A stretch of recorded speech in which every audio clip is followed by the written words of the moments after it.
ഒരു നടപടിയും ഒരാളെ പോലും അറസ്റ്റ് ചെയ്യാൻ സാധിക്കാതെ പോയി. ആ ചോദ്യത്തിനാണ് ഉത്തരം തരേണ്ടത് ഇവിടുത്തെ സ്ത്രീകൾ. ഞങ്ങളൊക്കെ ഇരകളാക്കപ്പെട്ട ഇവിടുത്തെ എല്ലാ സ്ത്രീകളുടെയും ഒരൊറ്റ ചോദ്യം അതാണ്: എന്തേ ഞങ്ങൾ തരുന്ന പരാതികൾക്ക് ഒന്നുപോലും പരിഹാരമുണ്ടാകാൻ കഴിയാതെ പോയത്?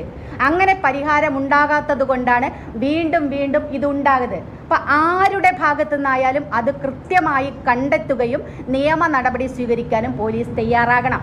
പിന്നെ LDF സ്ഥാനാർത്ഥി പറഞ്ഞ മറ്റൊരു കാര്യം, ഇവിടെ മത്സരിക്കുന്ന ഞങ്ങളുടെ UDFിൻ്റെ സ്ഥാനാർത്ഥി, UDFിൻ്റെയും RMPIയുടെയും പ്രതിനിധിയായി മത്സരിക്കുന്ന ഷാഫി പറമ്പിൽ എന്ന സ്ഥാനാർത്ഥി, ആ സ്ഥാനാർത്ഥിയുടെ നേതൃത്വത്തിലാണ് ഇതുപോലെയുള്ള പ്രചരണങ്ങൾ നടക്കുന്നത് എന്നതാണ് CPM നേതാക്കന്മാരും LDFിൻ്റെ സ്ഥാനാർത്ഥിയും ഇപ്പോൾ പറഞ്ഞുകൊണ്ടിരിക്കുന്നത്. അത് വളരെ കൃത്യമായിട്ട് ഞങ്ങൾ നിഷേധിക്കുകയാണ്.